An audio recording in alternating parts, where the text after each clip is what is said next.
BBC বাংলার অধিবেশন প্রবাহতে আপনাদের স্বাগত। আজ আপনাদের সাথে লন্ডন স্টুডিও থেকে আছি মানসী বড়ুয়া, আর ঢাকায় আমার সাথে থাকছেন আকবর হোসেন।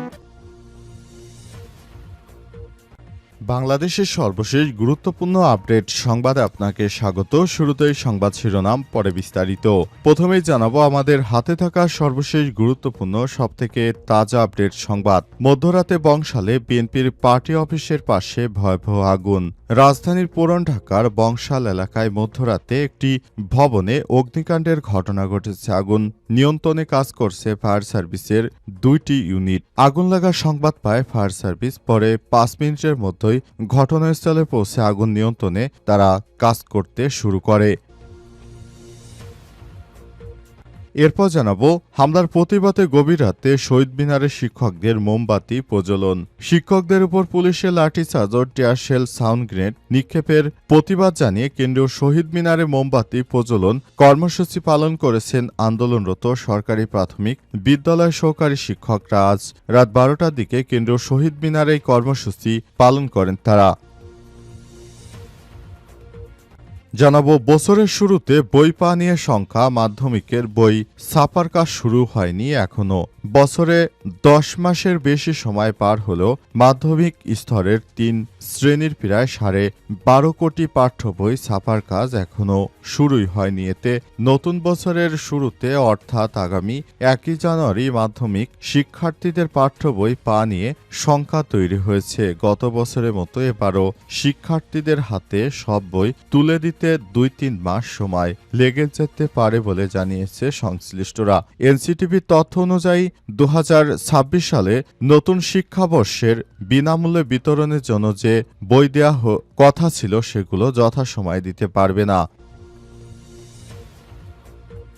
জানাবো বাবলাকে খুন করতে আসে 50 জন অস্ত্রধারী ছিল AK-47। চট্টগ্রাম শহর থেকে মাত্র কয়েক কিলোমিটার দূরে বাইজিদ থানায় আতরার দীপু, সেখান থেকে আরও কয়েক কিলোমিটার ভেতরে চালিতাতলী খন্দকার পাড়া, সেখানে এক রক্তাক্ত ঘটনা ঘটে। বিএনপির প্রার্থী এরশাদুল্লাহর গণসংযোগে ঢুকে প্রকাশ্যে গুলি করে হত্যা করা হয় পুলিশের তালিকাভুক্ত শীর্ষ সন্ত্রাসী সারোয়ার হোসেন বাবলাকে। তবে এই ঘটনায় বিএনপি জামাতকে দায় দিতে চেয়েছিল, কিন্তু জামাতের সঙ্গে জড়িত নয়। উল্টো বিএনপি নেতাদের প্রশ্ন করা হলে আপনাদের সমাবেশে ওয়ারেন্টভুক্ত আসামি কি করে, এই প্রশ্নের কোনো সদুত্তর দিতে পারেনি বিএনপি।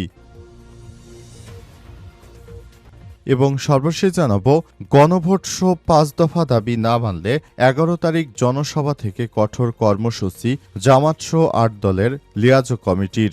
আগামী 11 নভেম্বর রাজধানীতে সমাবেশ সফল করার আহ্বান জানিয়েছে আন্দোলনরত 8 দলের নেতারা। অবিলম্বে জুলাই সনদ বাস্তবায়নের আদেশ জারি এবং জাতীয় নির্বাচনের পূর্বে গণভোট সহ 5 দফা দাবিতে সমাবেশ অনুষ্ঠিত হবে। প্রিয় দর্শক, এতক্ষণ শুনছিলেন সংবাদ শিরোনাম, এবারে বিস্তারিত।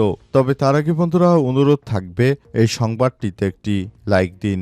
এই চ্যানেলে আপনি নতুন হয়ে থাকলে আমাদের সংবাদটি দেখতে দেখতে চ্যানেলটি সাবস্ক্রাইব করে রাখুন। কমেন্ট করে বন্ধুরা আপনার মূল্যবান মতামত জানিয়ে দিন আপনি বিশ্বের কোন দেশ থেকে বা বাংলাদেশের কোন স্থান থেকে আমাদের সংবাদটি দেখছেন এবং শুনছেন। আর বন্ধুরা সংবাদটি আপনার সোশ্যাল মিডিয়া ফেসবুকে শেয়ার করে বন্ধুদেরও দেখার সুযোগ করে দিন।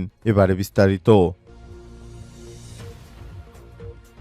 মধ্যরাতে বংশালে বিএনপির পার্টি অফিসের পাশে ভয়াবহ আগুন। রাজধানীর পুরান ঢাকায় বংশাল এলাকায় একটি ভবনে অগ্নিকাণ্ডের ঘটনা ঘটেছে। আগুন নিয়ন্ত্রণে কাজ করছে ফায়ার সার্ভিসের 2টি ইউনিট। শনিবার দিবাগত রাত 2:10 আগুন লাগার সংবাদ পায় ফায়ার সার্ভিস। পরে 5 মিনিটের মধ্যেই ঘটনাস্থলে পৌঁছে আগুন নিয়ন্ত্রণে কাজ শুরু করেছে ফায়ার সার্ভিস। ফায়ার সার্ভিসের নিয়ন্ত্রণ কক্ষের ডিউটি অফিসার মোহাম্মদ শাহজাহান জানিয়েছেন, রাত 2:10 বংশালে বিএনপির অফিসের পাশে 4 তলা ভবনের নিচতলায় আল নাসির মিষ্টি দোকানে আগুনের সংবাদ আসে। পরে সঙ্গে সঙ্গে 2টি ইউনিট ঘটনাস্থলে যায় এবং আগুন নিয়ন্ত্রণে কাজ করছে। তিনি আরও জানান, প্রাথমিকভাবে আগুন লাগার কারণ ও ক্ষয়ক্ষতির পরিমাণ জানা যায়নি। এছাড়াও আগুনে কেউ হতাহত হয়েছে বলে আমাদের কাছে এখন পর্যন্ত এমন কোনো সংবাদ আসেনি। তবে হঠাৎ করে দেশের বিভিন্ন জায়গায় এই ধরনের অগ্নিকাণ্ডের ঘটনায় অনেকেই নিরাপত্তা নিয়ে প্রশ্ন তুলেছে, দেশের মধ্যে কেন বারবার এভাবে আগুন লাগার ঘটনা ঘটবে?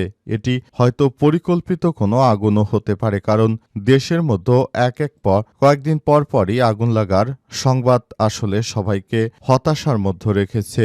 সরকারের দায়িত্বশীল জায়গা থেকেও বিষয়টি নিয়ে তদন্ত করা হচ্ছে, তবে বিমানবন্দরে লাগা আগুনের বিষয়ে এখনো কোনো তথ্যই জানা যায়নি। প্রতিনিয়ত দেশের বিভিন্ন প্রতিষ্ঠানে এসব অগ্নিকাণ্ডের ঘটনা অত্যন্ত দুঃখজনক একটি ব্যাপার হয়ে দাঁড়িয়েছে।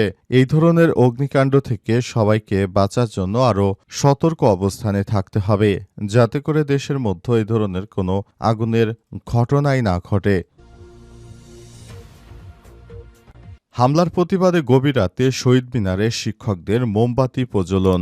শিক্ষকদের উপর পুলিশের লাঠিচার্জ ও টিয়ার সাউন্ড গ্রেনেড নিক্ষেপের প্রতিবাদে কেন্দ্রীয় শহীদ মিনারে মোমবাতি প্রজ্বলন কর্মসূচি পালন করছেন আন্দোলনরত সরকারি প্রাথমিক বিদ্যালয়ের সহকারী শিক্ষকরা। আজ রাত 12টার দিকে কেন্দ্রীয় শহীদ মিনারে কর্মসূচি পালন করেন তারা। রাতে কেন্দ্রীয় শহীদ মিনারে গণমাধ্যম কর্মীদের সঙ্গে আলাপকালে প্রাথমিক শিক্ষক দাবি বাস্তবায়ন পরিষদের আহ্বায়ক শামসুদ্দিন মাসুদ জানান, ইতিমধ্যে 3 দফা দাবি আদায়ে আমাদের কর্মসূচি ঘোষণা করা হয়েছে।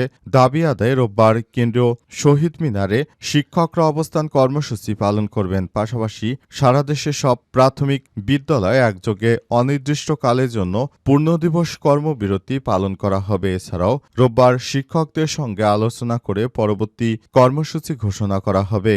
এদিকে 10ম গ্রেডে বেতনসহ 3 দফা দাবি আদায়ে কেন্দ্রীয় শহীদ মিনারে অবস্থান কর্মসূচি পালন করছেন আন্দোলনরত শিক্ষকরা। দাবি পূরণ না হওয়া পর্যন্ত শহীদ মিনার ছাড়বেন না বলেও ঘোষণা দিয়েছেন তারা। ফলে গভীর রাতেও খোলা আকাশের নিচে পলিথিন, মাদুর ও বিছানার চাদর বিছিয়ে অবস্থান করছেন তারা। এর আগে শনিবার বিকালে 3 দফা দাবিতে শাহবাগে আন্দোলনরত প্রাথমিক শিক্ষকদের মিছিল ছত্রভঙ্গ করে দেয় পুলিশের সদস্যরা।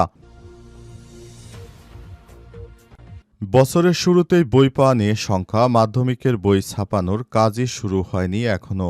বছরে 10 মাসের বেশি সময় পার হলেও মাধ্যমিক স্তরে 3 শ্রেণী 12.5 কোটি পাঠ্য বই ছাপার কাজ এখনো শুরুই হয়নি। এতে নতুন বছরের শুরুতে অর্থাৎ আগামী 1 জানুয়ারি মাধ্যমিকের শিক্ষার্থীদের পাঠ্য বই পাওয়া নিয়ে শঙ্কা তৈরি হয়েছে। গত বছরের মতো এবারও শিক্ষার্থীদের হাতে সব বই তুলে দিতে 2-3 মাস সময় লেগে যেতে পারে বলেও জানিয়েছে সংশ্লিষ্টরা।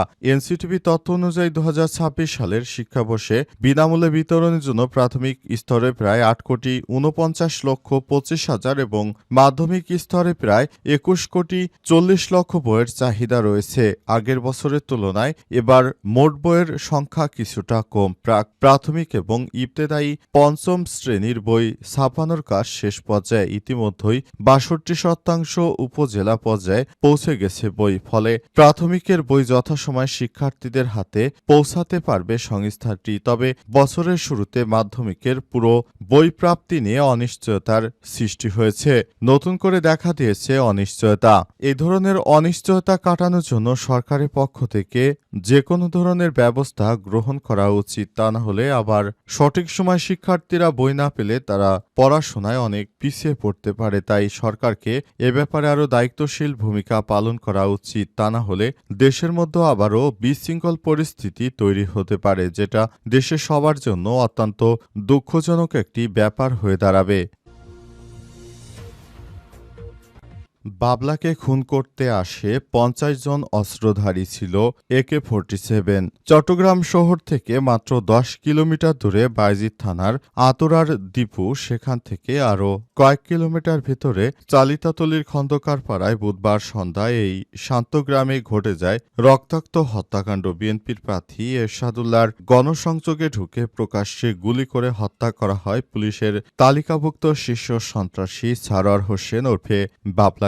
প্রত্যক্ষদর্শী ও গোয়েন্দা সূত্র বলছে, হত্যার মিশনে অংশ নেয় প্রায় 50 জন অস্ত্রধারী সন্ত্রাসী। তাদের হাতে ছিল দেশীয় অস্ত্রের পাশাপাশি কয়েকটি AK-47, অত্যাধিক আধুনিক রাইফেল। খুনিরা এসেছিলেন রাউজানের বিভিন্ন পাহাড়ি এলাকা থেকে, যেখানে বর্তমান অবস্থান করছে বড়সা জাতের সহযোগীদের একটি সশস্ত্র দল। চালিতাতলিতে খন্দকারপাড়া এলাকায় ঢুকতেই শুক্রবার নিস্তব্ধতা যেন আরও ভারী হয়ে আসে। খুন হওয়া বাবলার বাড়িতে গেলে দেখা যায় শোকের নীরবতা। উঠানে জড়ো আত্মীয় স্বজন, কেউ নিঃশব্দে বসে, কেউ চুপচাপ চোখ মুছছেন। বাড়ির পেছনে ছোট উঠানে নতুন লাগানো কয়েকটি গাছ, পাশে মাটিতে পড়ে বাবলার পুরনো একজোড়া জুতো, যেন কিছুক্ষণ আগেও জীবন ছোঁয়া ছিল এখানে। পুলিশ বলছে ৫ তারিখে এই হত্যাকাণ্ডের ঘটনাটা আমাদেরকে বিবেকে নাড়া দিয়ে গেল। কারণ একজন শীর্ষ সন্ত্রাসী বিএনপির সমাবেশে কি করছে এ ব্যাপারে বিএনপি জামাত ইসলামকে দায় দিয়েছিল, কিন্তু জামাত ইসলামের এর সঙ্গে কোনো সংশ্লিষ্টতা নেই।